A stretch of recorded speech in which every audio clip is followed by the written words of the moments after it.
الحمد لله نحمده ونستعينه ونؤمن به ونتوكل عليه ونعوذ بالله من شرور أنفسنا ومن سيئات أعمالنا من يهده الله فلا مضل له ومن يضلله فلا هادي له وأشهد أن لا إله إلا الله وحده لا شريك له وأشهد أن محمدا عبده ورسوله اللهم صل على محمد وعلى آل محمد كما صليت على إبراهيم وعلى آل إبراهيم اللهم بارك على محمد وعلى آل محمد كما باركت على إبراهيم وعلى آل إبراهيم إنك حميد مجيد أما بعد فإن خير الحديث كتاب الله وخير الهدي هدي محمد صلى الله عليه وسلم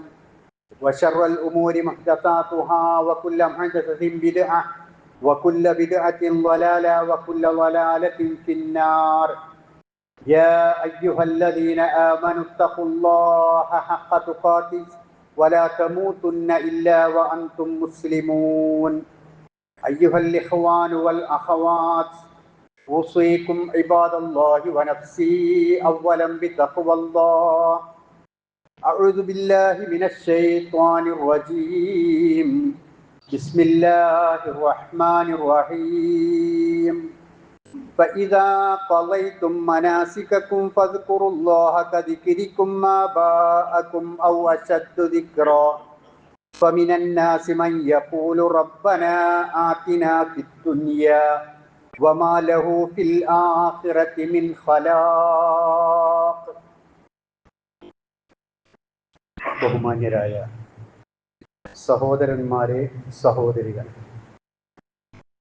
സർവശക്തനും പരമപരിശുദ്ധനുമായ പടച്ചവന്റെ കൽപ്പന നിർദ്ദേശങ്ങൾ ജീവിതത്തിലുടനീളം സൂക്ഷിച്ച് ജീവിക്കണമെന്ന് ആദ്യമായി എന്നോടും ശേഷം നിങ്ങളോടും ഉപദേശിക്കുകയാണ്, വസിയ്യത്ത് ചെയ്യുകയാണ്. ഈമാനോടുകൂടി ജീവിക്കുകയും ഈമാനോടുകൂടി മരണപ്പെടുകയും അള്ളാഹുവിൻ്റെ സ്വർഗത്തിൽ പ്രവേശിക്കുകയും ചെയ്യുന്ന ഭാഗ്യവാന്മാരുടെ കൂട്ടത്തിൽ അള്ളാഹു നമ്മെ എല്ലാവരെയും ഉൾപ്പെടുത്തി അനുഗ്രഹിക്കുമാറാകട്ടെ.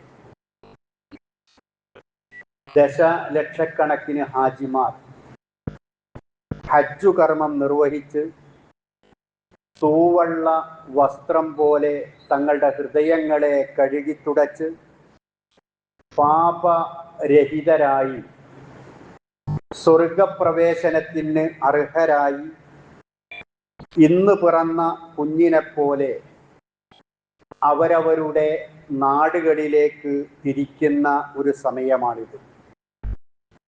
അല്ലാഹു സുബ്ഹാനഹു വ തആല അവരുടെ ഹജ്ജ് മഖ്ബൂലും മബ്റൂറുമായി സ്വീകരിക്കുമാറാവട്ടെ.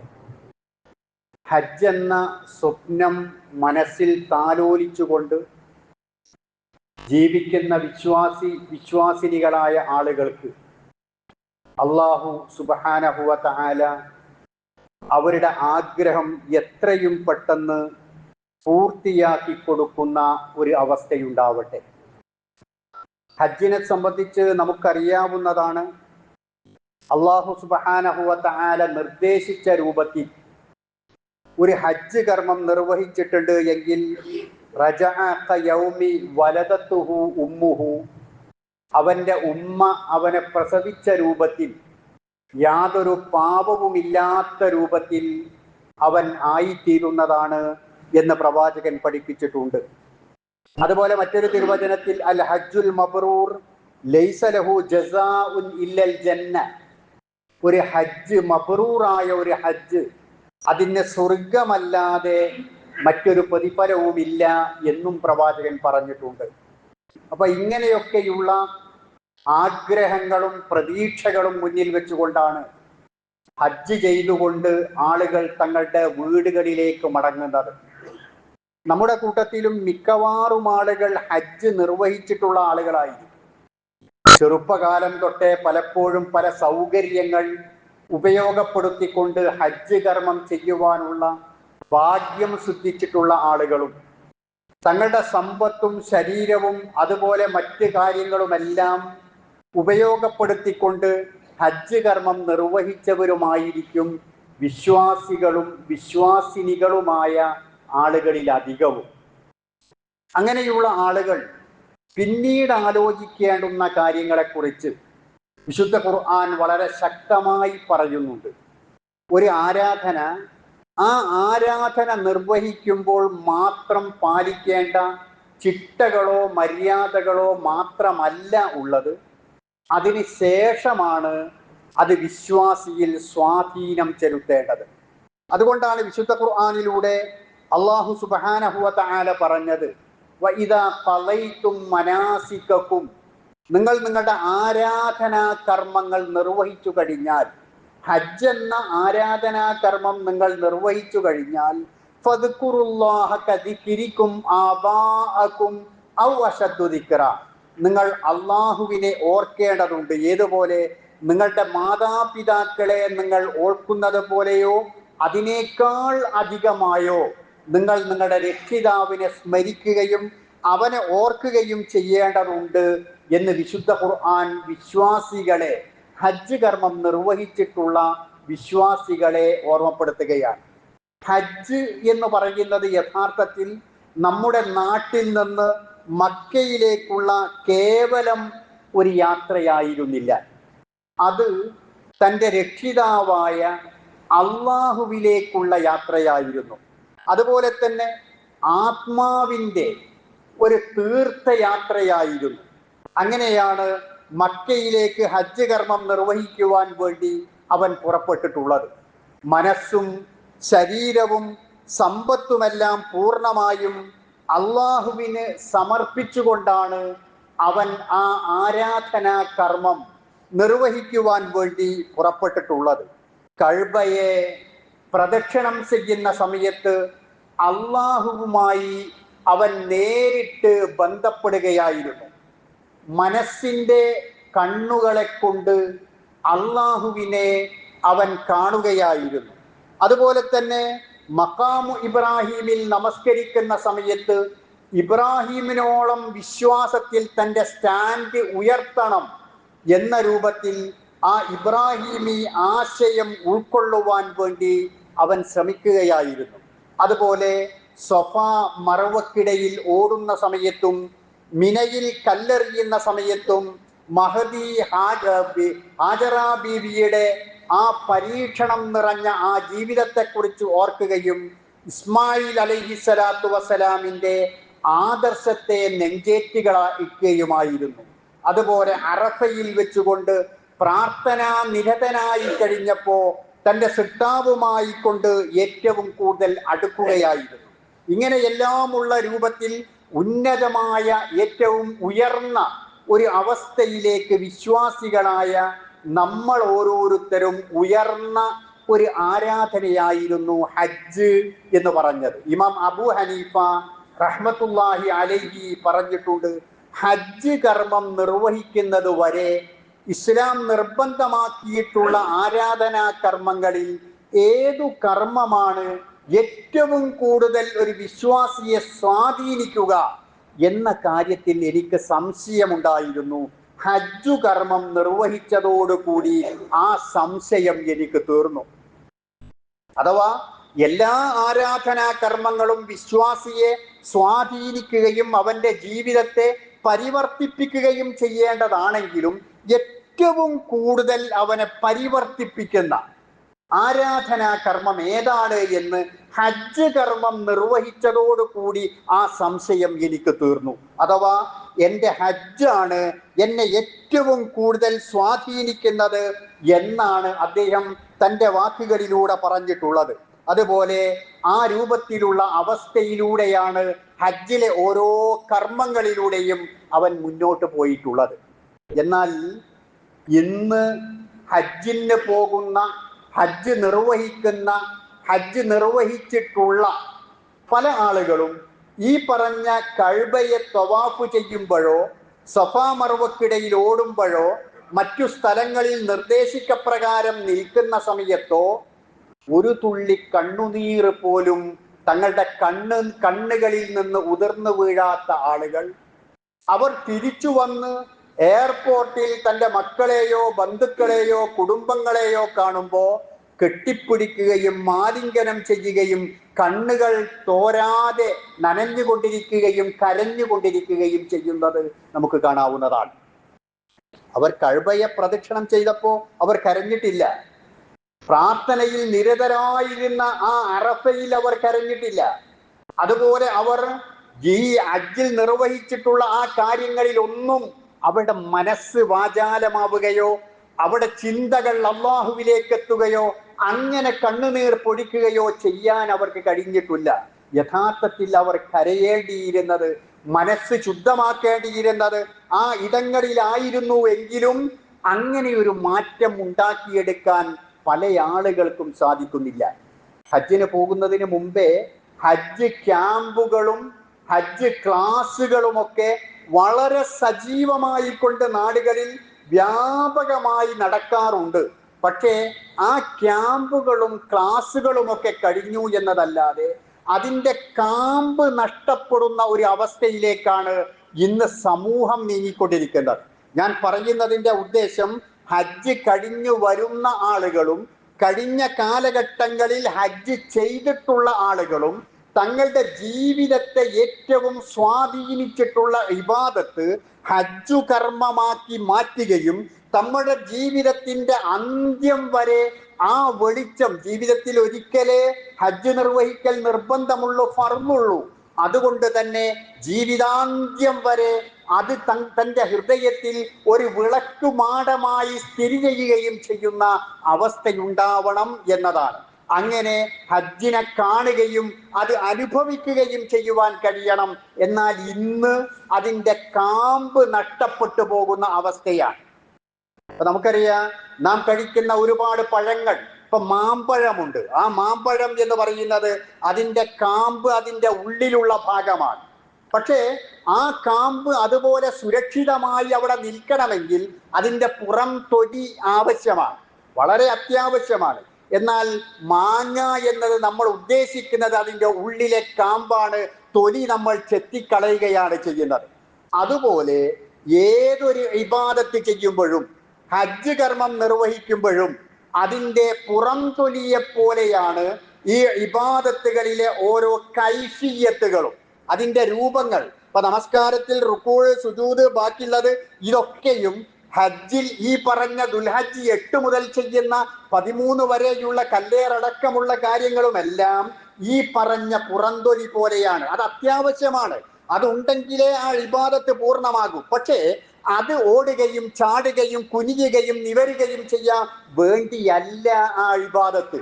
മറിച്ച് അതിൻ്റെ കാമ്പ്, അതിൻ്റെ ഉള്ളിലുള്ള മാങ്ങയുടെ ഉള്ളിലെ കാമ്പിനെ പോലെ ഈ തൊലിക്കപ്പുറമായിരുന്നു ലക്ഷ്യം. അതാണ് ജീവിതത്തിന്റെ പരിവർത്തനം എന്ന് പറയുന്നത്. അപ്പോൾ ഹജ്ജ് നിർവഹിക്കുന്ന ഒരാൾ, നിർവഹിച്ചിട്ടുള്ള നമ്മൾ ഓരോരുത്തരും ഈ പറഞ്ഞ കാമ്പിലേക്ക്, തൊലിക്കപ്പുറം അതിൻ്റെ കാമ്പിലേക്ക് എത്തുകയും നമ്മുടെ ജീവിതത്തെ പരിവർത്തിപ്പിക്കുകയും ചെയ്യുന്ന ഒരു അവസ്ഥയുണ്ടാവണം എന്നാണ് വിശുദ്ധ ഖുർആനും പരിശുദ്ധ ദീനുൽ ഇസ്ലാമും നമുക്ക് പഠിപ്പിച്ചു തരുന്നത്. ഒരാളുടെ ഹജ്ജ് നമ്മൾ സാധാരണ പലപ്പോഴും നമുക്ക് വേണ്ടി, നമ്മൾ പലർക്കും വേണ്ടി പ്രാർത്ഥിക്കാറുണ്ട്, മഖ്ബൂലും മബ്റൂറുമാവണമേ എന്ന്. ഒരാളുടെ ഹജ്ജ് മഖ്ബൂലും മബ്റൂറുമാവണമേ എന്ന് പ്രാർത്ഥിക്കാറുണ്ട്. എന്നാൽ ഹജ്ജ് മഖ്ബൂലും മബ്റൂറുമായിട്ടുണ്ടോ എന്നെങ്ങനെയാണ് പരിശോധിക്കുക? എന്നെങ്ങനെയാണ് നമുക്കറിയാൻ കഴിയുക?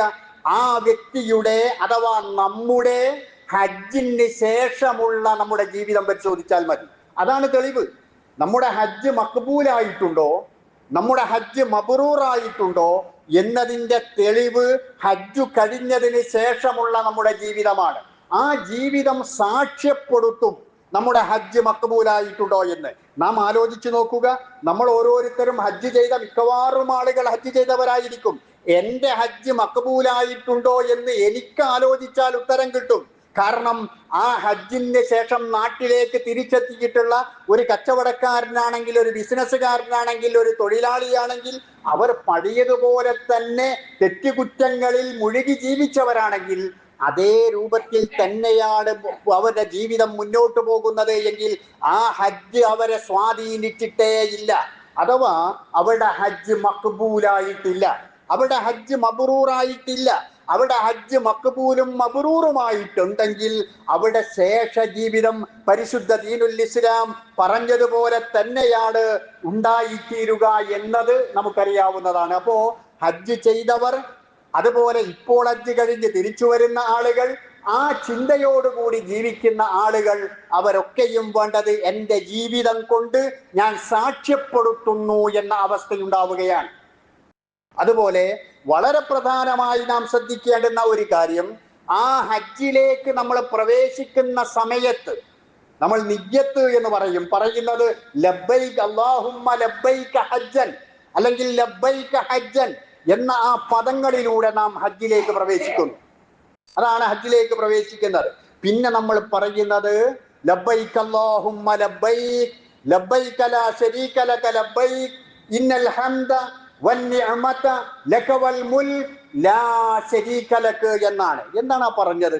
അത് തൗഹീദിന്റെ ശബ്ദമാണ്, ഏകദൈവാരാധനയുടെ ശബ്ദമാണ്. അവിടം തൊട്ട്, അഥവാ ഹജ്ജിന്റെ തുടക്കം തൊട്ട് അതിന്റെ അവസാനം നമ്മൾ മടങ്ങിപ്പോരുന്നത് വരെ ആ ഹജ്ജിൽ നമ്മൾ ഉൾക്കൊള്ളുന്നത് തൗഹീദാണ്, ഏകദൈവാരാധനയാണ്. ആ തൗഹീദ് നമ്മൾ ഉൾക്കൊണ്ടുകൊണ്ട് അവിടെ നിന്ന് തിരിച്ചു പോരുകയാണ് ചെയ്യുന്നത്. മഖാമു ഇബ്രാഹിമിൽ വെച്ചുകൊണ്ട് നമ്മൾ നമസ്കരിച്ചു, അല്ലെങ്കിൽ അതിന് തൊട്ട് മുമ്പേ കഅബയെ നമ്മൾ തവാഫ് ചെയ്തു. തവാഫ് ചെയ്തപ്പോ ഒരുപാട് പ്രാർത്ഥനകൾ നമ്മൾ പ്രാർത്ഥിച്ചു. പ്രവാചകൻ പഠിപ്പിച്ച പ്രാർത്ഥനകൾ ആരോടായിരുന്നു നമ്മൾ പ്രാർത്ഥിച്ചത്? പടച്ച റബ്ബ് സുബ്ഹാനഹു വ തആലയോട് മാത്രമായിരുന്നു, മറ്റൊരാളോടും നമ്മൾ പ്രാർത്ഥിച്ചിട്ടില്ല. ആരാധനയുടെ തൗഹീദിന്റെ കാമ്പ് അതായിരുന്നു, ഹജ്ജിന്റെയും കാമ്പ് അത് തന്നെയാണ്. ആ തവാഫിൽ നമ്മൾ മുഴുക്കെ പ്രാർത്ഥിച്ചത് ആ പ്രാർത്ഥനയായിരുന്നു. അതിൽ നിരന്തരം ചില സ്ഥലങ്ങളിൽ പ്രത്യേക പ്രാർത്ഥനകളുണ്ട്. ധാരാളമായി എപ്പോഴും പ്രാർത്ഥിച്ച പ്രാർത്ഥന റബ്ബന ആതിന ഫിദ്ദുനിയ ഹസന വഫിൽ ആഖിറതി ഹസനതൻ വഖിനാ അദാബന്നാർ എന്ന പ്രാർത്ഥനയുമായിരുന്നു. ഇവിടെയൊക്കെ അള്ളാഹുവിനോട് മാത്രമായിരുന്നു. ശേഷം തൊട്ടടുത്ത് ഇബ്രാഹിം മഖാമിൽ നാം നമസ്കരിച്ചു, സൗകര്യപ്പെടുന്ന സ്ഥലത്ത് വെച്ചുകൊണ്ട് നമ്മൾ നമസ്കരിച്ചു. ഇബ്രാഹിം നബിയെ കുറിച്ച് നമുക്കറിയാം, അദ്ദേഹത്തിന്റെ മഹത്വത്തെ കുറിച്ച് നമുക്കറിയാം. ആ മഖാമു ഇബ്രാഹിം പ്രാർത്ഥനക്ക് ഏറ്റവും കൂടുതൽ ഉത്തരം കിട്ടുന്ന ഒരു സ്ഥലമാണ് എന്നും പ്രവാചകൻ സല്ലല്ലാഹു അലൈഹി വസല്ലം പഠിപ്പിച്ചു വന്നിട്ടുണ്ട്.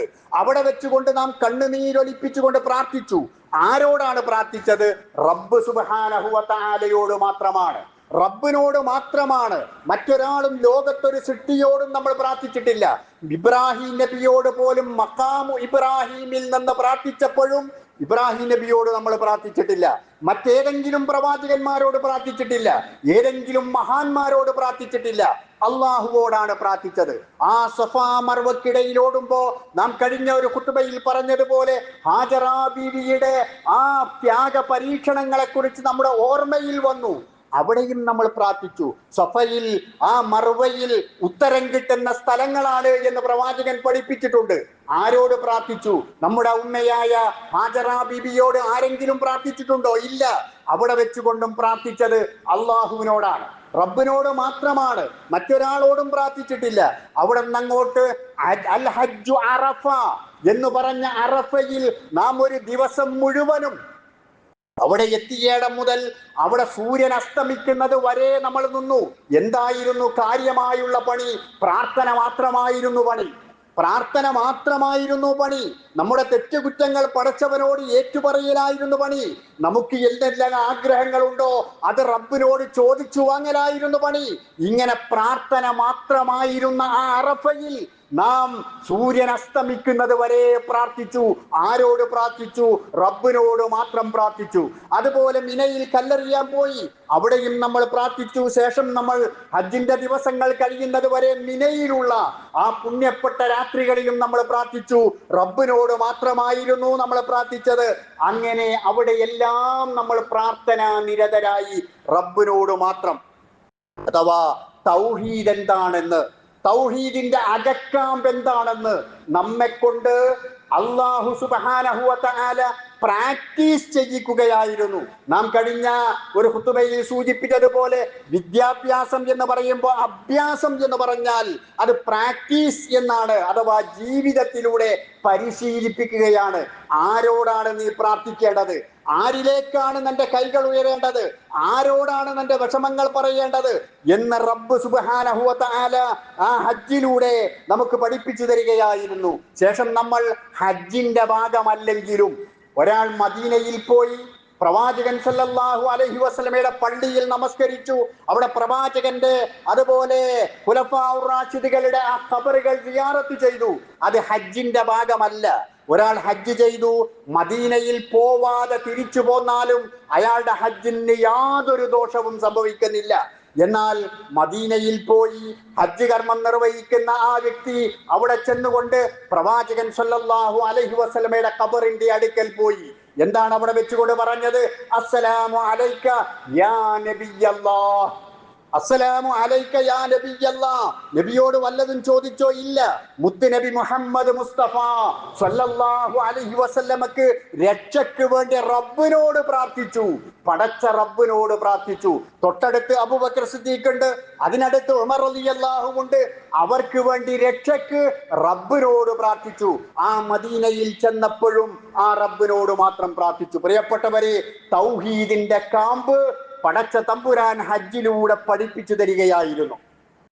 എന്നാൽ നമ്മുടെ നാട്ടിൽ നിന്ന് ഹജ്ജിന് പോകുന്ന ആളുകളെ നാം ഒന്ന് പരിശോധിച്ചു നോക്കുക. ഈ ഹജ്ജ് ഈ പറഞ്ഞ രൂപത്തിൽ ഉൾക്കൊണ്ടുകൊണ്ടാണോ അവർ ഹജ്ജ് കർമ്മം നിർവഹിക്കുന്നതും ആ ഹജ്ജ് കർമ്മം ചെയ്തതിന് ശേഷം തിരിച്ചു വരുന്നതും, തിരിച്ചു വന്നതിന് ശേഷം അവർ മറ്റു കാര്യങ്ങൾ പ്രാവർത്തികമാക്കുന്നതും അല്ല എന്നാണ് നമുക്ക് മനസ്സിലാക്കാൻ കഴിയുക. ഹജ്ജിന് പോകുന്നതിന് മുമ്പ് തന്നെ ഒരുപാട് മഖ്ബറകളും ജാറങ്ങളും അതുപോലെയുള്ള സ്ഥലങ്ങളും കയറി ഇറങ്ങിക്കൊണ്ട് അവിടെയെല്ലാം പല പല നേർച്ചകൾ, അതിൽ അന്ത്യവിശ്രമം കൊള്ളുന്ന മഹാന്മാരായ ആളുകൾക്ക് വേണ്ടി നേർന്നുകൊണ്ടാണ് അവരിൽ പല ആളുകളും ഹജ്ജ് കർമ്മം നിർവഹിക്കാൻ വേണ്ടി പോകുന്നത്. ഒരു പക്ഷേ ചില ആളുകൾ ഒരു വക്ത് നമസ്കാരത്തിന് 1,00,000 പ്രതിഫലം ലഭിക്കുന്ന മസ്ജിദുൽ ഹറാം എന്ന ആ പുണ്യ ഭവനത്തിൽ നമസ്കരിക്കാൻ പോലും തങ്ങളുടെ സഹോദരിമാരെ അനുവദിക്കാതെ അവരവരുടെ റൂമുകളിൽ വെച്ച് നമസ്കരിപ്പിക്കുന്ന രീതിയും നമുക്ക് കാണാവുന്നതാണ്. പല തമ്പുകളിലും മിനയിലാകട്ടെ അതുപോലെ അറഫയിലാകട്ടെ തങ്ങൾക്ക് നിശ്ചയിക്കപ്പെട്ടിട്ടുള്ള ക്യാമ്പുകളിൽ അവിടെ നിർവഹിക്കേണ്ട പ്രാർത്ഥനകൾക്കും ഖുർആൻ പാരായണങ്ങൾക്കും പകരമായിക്കൊണ്ട് മാലകളും മൗലിദുകളും നാരിയാ സലാത്തുകളും ഇങ്ങനെ ഇസ്ലാം പഠിപ്പിക്കാത്ത വിദ്യാർത്ഥികൾ അവിടെ കടന്നുകൂടിക്കൊണ്ട് ചെയ്തു കൂട്ടുന്ന ഒരുപാട് ആളുകളെ നമുക്ക് കാണാവുന്നതാണ്. അഥവാ ഹജ്ജ് എന്നത് തൗഹീദിന്റെ കാമ്പായിരുന്നു. ആ കാമ്പ് അതിന്റെ ആത്മീയ ചൈതന്യം ഉൾക്കൊള്ളാതെ ഹജ്ജ് കർമ്മം നിർവഹിച്ച ആളുകളെ നമുക്ക് കാണാവുന്നതാണ്. ഒരിക്കൽ മുജാഹിദ് റളിയല്ലാഹു അൻഹു ഇബ്നു ഉമർ റളിയല്ലാഹു അൻഹുവിനോട് പറഞ്ഞു, ഇന്ന് ഈ കൊല്ലം എത്രയെത്ര ഹാജിമാരാണ്, ഈ കൊല്ലം എത്രയെത്ര ഹാജിമാരാണ് ഹജ്ജ് ചെയ്യാൻ വേണ്ടി വന്നിട്ടുള്ളത്. അപ്പോ ഇബ്നു ഉമർ റളിയല്ലാഹു അൻഹു അദ്ദേഹത്തെ തിരുത്തിക്കൊണ്ട് പറഞ്ഞു, എത്രയെത്ര ഹാജിമാരാണ് എന്ന് പറയണ്ട, എത്രയെത്ര യാത്രാ സംഘങ്ങളാണ് ഹജ്ജ് നിർവഹിക്കാൻ വേണ്ടി വന്നത് എന്ന് പറഞ്ഞു. കാരണം ഇബ്നു ഉമർ റളിയല്ലാഹു അൻഹു അദ്ദേഹത്തിന്റെ വിശുദ്ധ ഖുർആനിലെ വമാ യുമിനു അക്സറുഹും ബില്ലാഹി ഇല്ലാ വഹും മുശ്രികൂൻ, ആ പല ആളുകളും അള്ളാഹുവിൽ വിശ്വസിക്കുന്നത് ശിർക്ക് ചെയ്തുകൊണ്ടാണ്, അവനിൽ പങ്കു ചേർത്തുകൊണ്ടാണ് എന്ന വിശുദ്ധ ഖുർആനിലെ സൂറത്ത് യൂസുഫിലെ 106-ാമത്തെ വചനം ഇബ്നു ഉമർ റളിയല്ലാഹു അൻഹു ഓതി കൊടുക്കുക. ഹജ്ജ് ചെയ്യാനാണ് വന്നത് എങ്കിൽ പോലും അവിടെ ശിർക്ക് ചെയ്തുകൊണ്ടാണ് അവർ അള്ളാഹുവിന് പുറമെ മറ്റു പലരോടും ആരാധിക്കുകയും പ്രാർത്ഥിക്കുകയും ചെയ്തുകൊണ്ടാണ് അവർ ആ കർമ്മം നിർവഹിക്കുന്നത് എന്ന് ഇബ്നു ഉമർ റളിയല്ലാഹു അൻഹു തിരുത്തി കൊടുക്കുകയാണ്. അതുകൊണ്ട് തൗഹീദോടുകൂടി ജീവിക്കാൻ, അതിനെ പ്രേരിപ്പിക്കാനും അതുപോലെ തന്നെ അതിന് ശക്തി പകരാനും വേണ്ടിയാണ് നാം ഹജ്ജ് കർമ്മം നിർവഹിച്ചിട്ടുള്ളത്. ആ ഒരു കാര്യം നമ്മുടെ ജീവിതത്തിൽ ഒന്നാമതായി ഉണ്ടായിത്തീരേണ്ടതാണ്. ഏകനായ സൃഷ്ടാവ് മാത്രം നേർച്ചകളും വഴിപാടുകളും പ്രാർത്ഥനകളും അതെല്ലാം അള്ളാഹുവിന്റെ നേർക്ക് മാത്രമേ ആകാൻ പാടുള്ളൂ. അള്ളാഹു അല്ലാത്ത മറ്റൊരു ശക്തിയിലോ വ്യക്തിയിലോ ഏതെങ്കിലും ഒരു പ്രതീക്ഷ അഭൗതികമായ രൂപത്തിൽ നമ്മളിൽ ഉണ്ടാകുവാൻ പാടില്ല. നമ്മുടെ ശരീരത്തിൽ ഒരു ചരടുണ്ടാകാൻ പാടില്ല. നമ്മുടെ ശരീരത്തിൽ ഒരു ഉറുക്കുണ്ടാകാൻ പാടില്ല. രോഗം വന്നാൽ ഏതെങ്കിലും വള്ളമോ മന്ത്രമോ ആയിക്കൊണ്ട് നീങ്ങാൻ പാടില്ല. കാരണം അത് തൗഹീദിന് വിരുദ്ധമാണ്. ആ തൗഹീദാണ് നാം നെഞ്ചേറ്റിയിട്ടുള്ളത്. ആ തൗഹീദ് അനുസരിച്ചുകൊണ്ട് ജീവിക്കുക എന്നതാണ് അതിന്റെ ഏറ്റവും പ്രധാനമായിട്ടുള്ളത്. പിന്നെ ഹജ്ജ് കഴിഞ്ഞതിന് ശേഷം ഖുർആൻ പറഞ്ഞതുപോലെ ഇന്നല്ലദീന ഖാലൂ റബ്ബുനല്ലാഹു സുമ്മ ഇസ്തഖാമു, എന്റെ രക്ഷിതാവ് റബ്ബാണെന്ന് പറയുകയും പിന്നെ അതനുസരിച്ച് ജീവിക്കുകയും ചെയ്യുന്ന ആളുകൾക്ക് അള്ളാഹുവിന്റെ അടുക്കൽ സ്വർഗമുണ്ട്. നമ്മുടെ ഒരു പ്രാർത്ഥന റബ്ബനാ ലാ തുസിഗ് ഖുലൂബനാ ബഅദ ഇദ് ഹദൈതനാ, പടച്ചോനെ നേരായ വഴി കാണിച്ചു തന്നതിന് ശേഷം അതിൽ നിന്ന് ഞങ്ങളെ നീ പുറകോട്ടടിപ്പിക്കല്ലേ റബ്ബേ. പ്രവാചകന്റെ അടുക്കൽ ചെന്നുകൊണ്ട് ഒരാൾ ചോദിച്ചു എങ്ങനെയാണ് ജീവിക്കേണ്ടത്, ഉപദേശം നൽകണം എന്ന് പറഞ്ഞപ്പോ പ്രവാചകൻ അയാൾക്ക് നൽകിയ ഉപദേശം കുൽ ആമൻതു ബില്ലാഹി സുമ്മ ഇസ്തഖിം, ഞാൻ വിശ്വസിച്ചു എന്ന് നീ പറഞ്ഞോ, എന്നിട്ട് ഇസ്തിഖാമത്തോടു കൂടി അതനുസരിച്ചുകൊണ്ട് നീ ജീവിച്ചോ എന്നാണ്. അതുപോലെ ഖുർആനിൽ പ്രവാചകനോട് അല്ലാഹു കൽപ്പിക്കുന്നത് വസ്തഖിം കമാ ഉമിർത, നിന്നോട് കൽപ്പിക്കപ്രകാരം ഇസ്തിഖാമത്തുണ്ടാവുക ജീവിതത്തിൽ.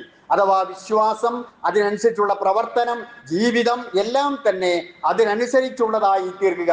ഒരു ദിവസം 17 തവണ നമ്മൾ പ്രാർത്ഥിക്കുന്നത് ഇഹ്ദിന സിറാത്തൽ മുസ്തഖീം, പടച്ചോനെ സിറാത്തുൽ മുസ്തഖീം, യഥാർത്ഥ വഴി, അതിലേക്ക് എനിക്ക് മാർഗദർശനം നൽകണേ എന്നാണ്. ഇതൊക്കെ എല്ലാ ഇബാദത്തുകളുമായി ബന്ധപ്പെട്ടതാണെങ്കിലും ഹജ്ജും അതുപോലെയുള്ള ആരാധനാ കർമ്മങ്ങളുമായും ഏറ്റവും കൂടുതൽ ബന്ധപ്പെട്ടതാണ്. ഏറ്റവും പ്രാധാന്യത്തോടു കൂടി സൃഷ്ടാവായ ഏകനായ അള്ളാഹുവിനെ ഓർക്കുകയും അവന് ദിക്ർ ചെയ്യുകയും തൗഹീദ് ഉൾക്കൊള്ളുകയും ലാ ഇലാഹ ഇല്ലല്ലാഹ് എന്ന കലിമത്തു തൗഹീദ് മനസ്സിൽ ഉറപ്പിക്കുകയും ചെയ്യുക എന്നതാണ്. അല്ലാഹു സുബ്ഹാനഹു വ തആല ഈ ബോധത്തോടു കൂടി ജീവിക്കുന്ന വിശ്വാസിനികളിൽ നമ്മെ എല്ലാവരെയും ഉൾപ്പെടുത്തി അനുഗ്രഹിക്കുമാറാവട്ടെ.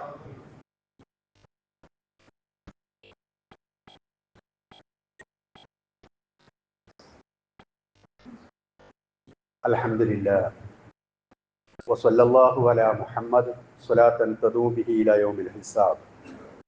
അയ്യുഹൽ ഇഖ്വാൻ വൽ അഖവാത്ത് ഊസീകും ഇബാദല്ലാഹി വ നഫ്സി സാനിയം ബിത്തഖ്വല്ലാഹ്. സഹോദരന്മാരെ, സഹോദരികളെ, അള്ളാഹുവിൻ്റെ വിധിവിലക്കുകൾ അനുസരിച്ചുകൊണ്ട് ജീവിക്കാൻ ഒരിക്കൽ കൂടി എന്നോടെന്ന പോലെ നിങ്ങളെയും ഉപദേശിക്കുകയാണ്, ഉണർത്തുകയാണ്. ഒരു മഴക്കാലത്തേക്ക് പ്രവേശിച്ചിരിക്കുകയാണ് നാം. അല്ലാഹു സുബ്ഹാനഹു വ തആലയുടെ വളരെ വലിയ അനുഗ്രഹമാണ് മഴ വർഷിക്കുക എന്നുള്ളത്. ജീവജാലങ്ങൾക്ക് വെള്ളമില്ലാതെ ജീവിക്കുവാൻ കഴിയില്ല എന്ന് നമുക്കറിയാം. പക്ഷെ അതോടുകൂടി തന്നെ പല നിലക്കുള്ള പ്രയാസങ്ങളും അതുവഴി ഉണ്ടായിത്തീരാറുണ്ട് എന്നതും നാം അറിയേണ്ടതാണ്. പ്രത്യേകിച്ച് ഈ പട്ടണ പ്രദേശങ്ങളിൽ ജീവിക്കുന്ന ആളുകളൊക്കെ ഈ മഴവെള്ളക്കെട്ടുകളും അതുപോലെ തന്നെ മറ്റ് പ്രകൃതിപരമായിട്ടുള്ള ഒരുപാട് പ്രയാസങ്ങളും ഒക്കെ ഉണ്ടാകുമ്പോൾ ഈ വർഷകാലം വരുമ്പോൾ സൂക്ഷ്മത പുലർത്തേണ്ടതാണ്. കാരണം എലികളും അതുപോലെ മറ്റ് ജീവികളുമൊക്കെ വെള്ളത്തിൽ മൂത്രമൊഴിക്കുകയോ അതുപോലെ നമുക്ക് ആരോഗ്യത്തിന് തടസ്സമായി തീരുന്ന രൂപത്തിൽ ജീവിക്കുന്ന മറ്റ് അവസ്ഥകളോ ഒക്കെ ഉണ്ട് എങ്കിൽ സൂക്ഷ്മതയോടുകൂടി എലിപ്പനി, മലമ്പനി, അതുപോലെ മറ്റ് വൈറസുകളേൽക്കൽ, ആ രൂപത്തിലുള്ള കാര്യങ്ങളിൽ നിന്നൊക്കെ സുരക്ഷിതരായി ജീവിക്കണം എന്ന് ഓർമ്മപ്പെടുത്തുകയാണ്. നമ്മുടെ വീടും പരിസരവുമൊക്കെ വളരെ സുരക്ഷിതത്വത്തോടു കൂടി നമ്മൾ കൊണ്ടു നടക്കുകയും ചെയ്യേണ്ടതുണ്ട്. ഇന്ന് ലോക പരിസ്ഥിതി ദിനം കൂടിയാണ്. അഥവാ നമ്മുടെ വീടും പരിസരവുമെല്ലാം വളരെ വൃത്തിയായി ശുദ്ധിയായി മുന്നോട്ട് കൊണ്ടുപോവുക എന്നുള്ളത്. അത്വഹൂർ ശത്രുൽ ഈമാൻ, ശുദ്ധി വൃത്തി എന്നൊക്കെ പറയുന്നത് ഈമാനിന്റെ ഭാഗമാണ് എന്ന് പ്രവാചകൻ സല്ലല്ലാഹു അലൈഹി വസല്ലം പഠിപ്പിച്ചിട്ടുണ്ട്. തൻ്റെ വസ്ത്രം, തൻ്റെ ശരീരം, തൻ്റെ വീട്, തൻ്റെ പരിസരം, അതുപോലെ എല്ലാം ഇത് ഏതെങ്കിലും വ്യക്തികൾക്ക് മാത്രം അവരുടെ വ്യക്തിപരമായി മാത്രവുമല്ല ബാധകമായിട്ടുള്ളത്, മറിച്ച് സാമൂഹികമായി നാം നിർവഹിക്കേണ്ട കാര്യങ്ങളുമാണ്. ഒരു നാട്, ആ നാട് അത് സുരക്ഷിതമായി നിലനിൽക്കുക എന്നത് നമ്മുടെ ചിന്തയിൽ ഉണ്ടാവേണ്ടതാണ്.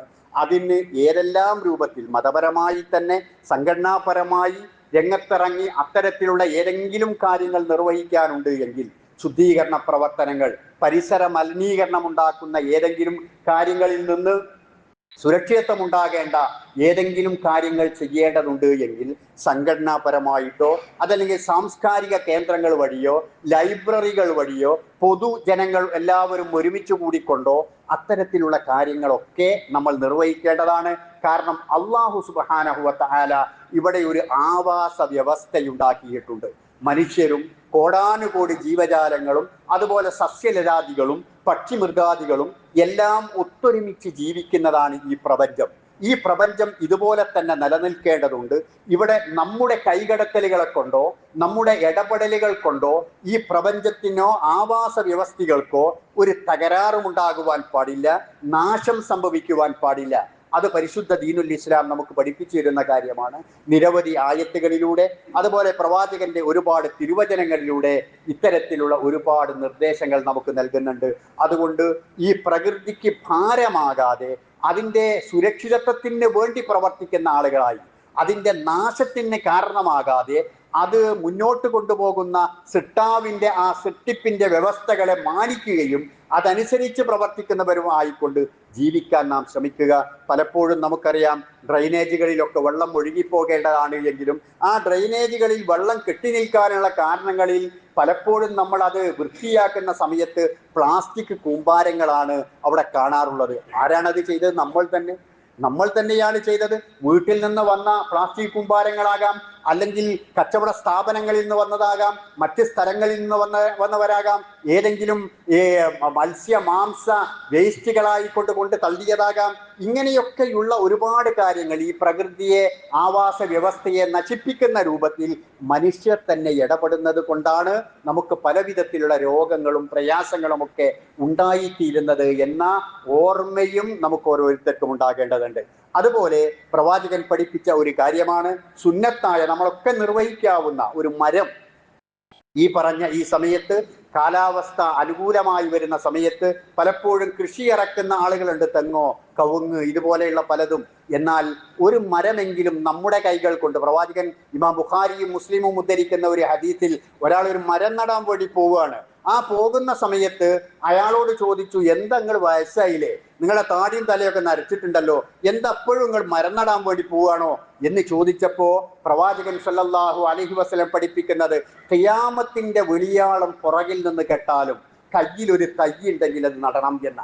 കാരണം അതുകൊണ്ട് ഒരുപാട് ആളുകൾക്ക് ഗുണം കിട്ടുന്നുണ്ട്, ഒരുപാട് ജീവികൾക്ക് ഗുണം കിട്ടുന്നുണ്ട്, മണ്ണൊലിപ്പ് തടയുന്നുണ്ട്, ഈ ഭൂമിയെ സംരക്ഷിക്കുന്നുണ്ട്, പക്ഷികൾക്ക് കൂടൊരുക്കാൻ കഴിയുന്നുണ്ട്, യാത്രക്കാരന് തണലേകാൻ കഴിയുന്നുണ്ട്, പഴങ്ങൾ മറ്റ് പല ജീവജാലങ്ങൾക്ക് ഉപയോഗിക്കാൻ കഴിയുന്നുണ്ട്.